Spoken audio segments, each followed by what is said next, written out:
nosotros somos el equipo Talent Hunters y para el reto Tech Milenio escogimos de mascota el tiburón. Decidimos este animal porque es un animal que siempre va en busca o en caza de algo y en este momento nosotros estamos buscando un talento. Nosotros en este reto seleccionamos al ingeniero Brigitte Anthony por haber sobresalido en un mundo de ingeniería rodeado de hombres siendo mujer. El reto que nosotros vamos a presentar para llegar a ella es que primero vive muy lejos, segundo su idioma natal no es el español. Contactarla no fue realmente complicado ya que a pesar de ser una persona muy ocupada es una persona dispuesta a ayudar, entonces solo fue conseguir su correo, enviar un correo y obtuvimos respuesta casi inmediata. Well, let's go ahead and try this, okay? Do you have time? I have, probably about 30 or 40 minutes. Okay? It's enough. Yeah, I It's good. figured that would be plenty, so. Yes. Well, the first question is, when you graduated, from college, did you imagine yourself when you are now? Absolutely not. When I graduated, I really didn't know what an engineer did. So I was looking to understand and find a position that I really enjoyed and learn about engineering. So I did not originally have this in mind. Well, and how did you know the job you have right now was your dream job? As I worked in my job, I got a chance to work closely with our general manager and vice president, and they were very, very knowledgeable, experienced, and I would say at that time I inspired to be similar and have a goal of reaching the vice president level. And what would you consider your biggest achievements or satisfactions? I'm sorry, can you repeat it again? What do you consider your biggest achievements and satisfactions? Okay. My biggest, I'll say, proudest achievements is creating successful teams that work together and are more productive as a group than they would be individually. And I think as a leader in engineering and in other fields, as a manager, the best that you can do to create a strong team around you that works together as a team makes you very successful. So the one biggest example was the first time I led a global team that included people in Asia, Korea, Japan, Thailand, China, along with America, Brazil and Argentina, North America, Mexico, USA, Canada, and in Europe, probably about 10 different countries in Europe, and creating a strong team that depended on each other, trusted each other, I think was one of my accomplishments. I don't know if you know, but the reason we choose you is because you are a woman in the middle of an engineering world of men. And the question is what was the biggest obstacle at being a woman in an engineering world, and what threats do you need to overcome that challenge? That's a very good question. I think that women need to act as our strengths. And so the more companies recognize the value of diversity, the more it starts to change. But most importantly is having confidence, building the trust, having integrity. As a woman is the best thing that I could recommend to anybody, and be proud of being a woman in the engineering field. Over the years, I have overcome many obstacles being a woman in the technical field, and I will very politely stand up to any man if they either give me a hard time, they are not respectful. I will make sure to call them out immediately. And I also think ensuring that you're confident in yourself and that you know that you deserve the position, you deserve your accomplishments, and don't let anybody say anything different. Right. And if you have the possibility to travel through time, would you change something about your professional and school life?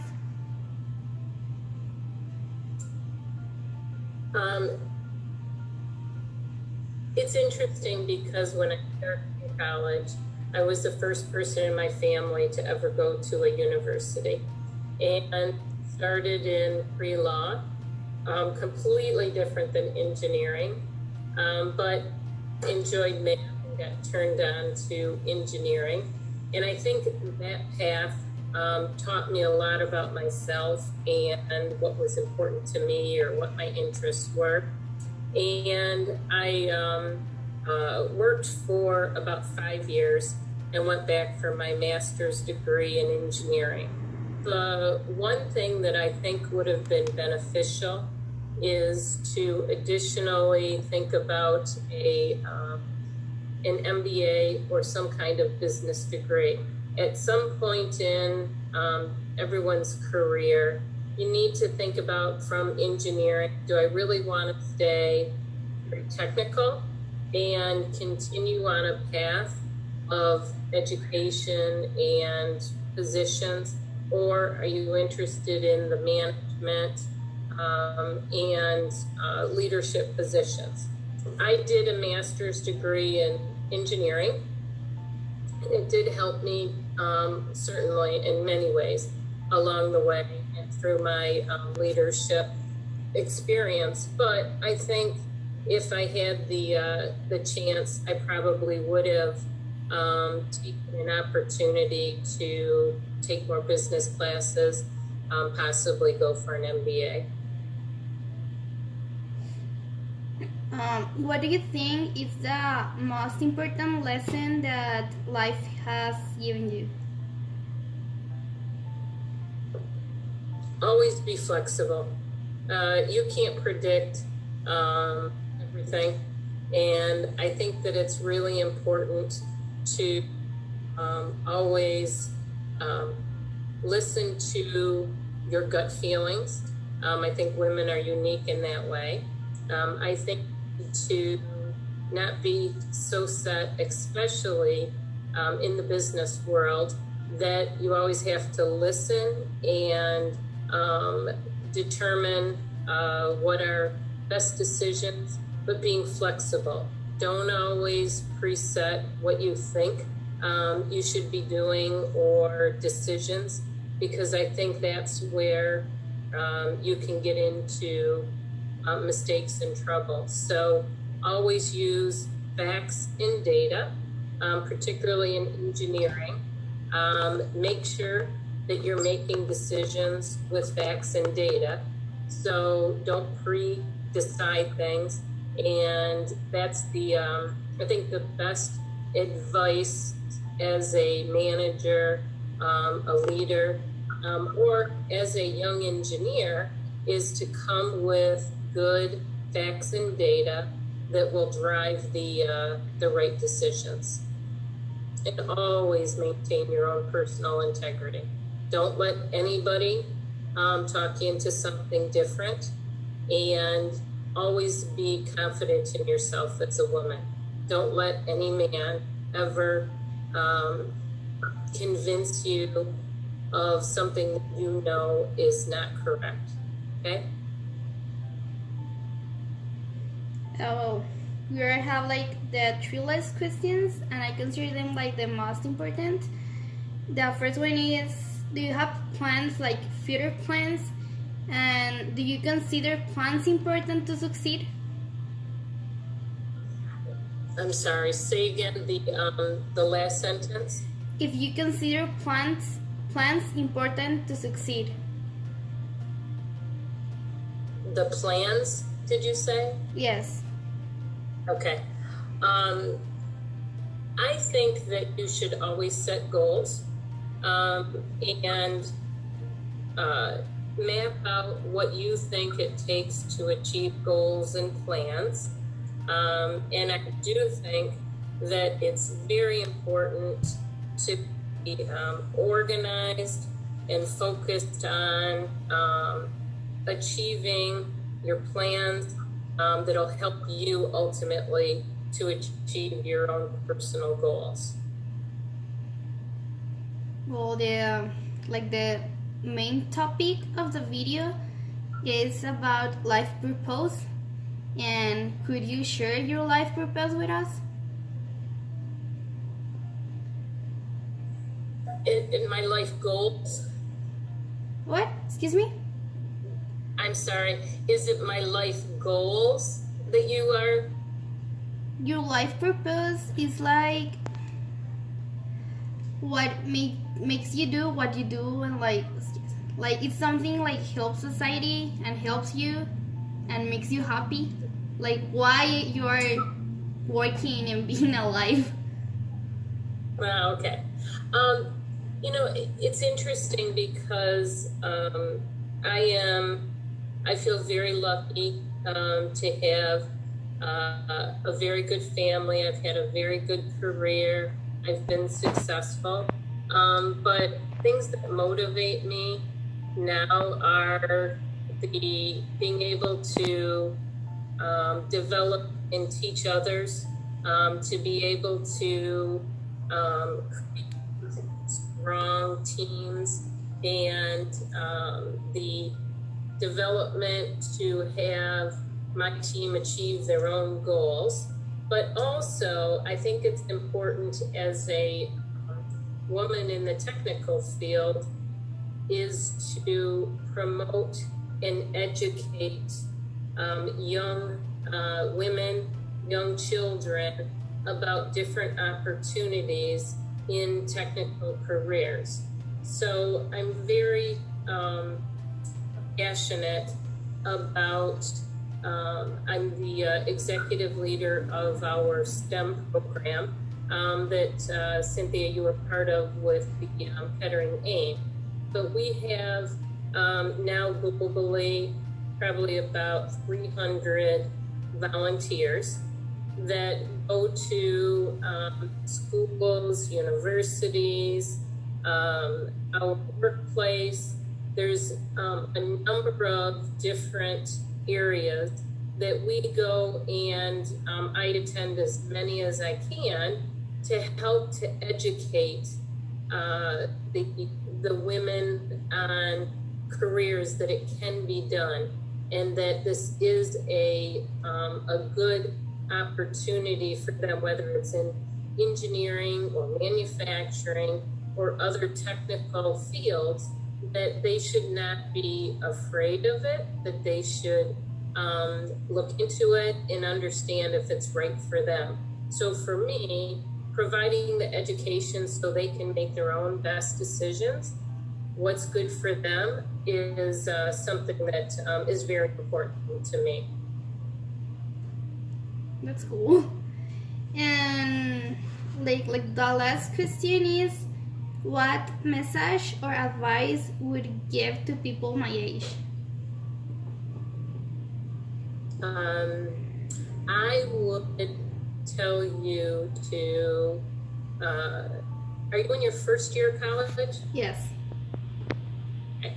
So, I guess a couple things from a college standpoint, when you first start, get off to the best start you can. Put in all your effort to get a great start with your classes, with your professors, and it makes it so much easier through the year. I'd also say it's really important to have very good grades in your first 2 years so that you can get a very good internship that will help you get a very good paying offer when you graduate. So the first 2 years are very important. They help you so much to get the experience that's going to help you later.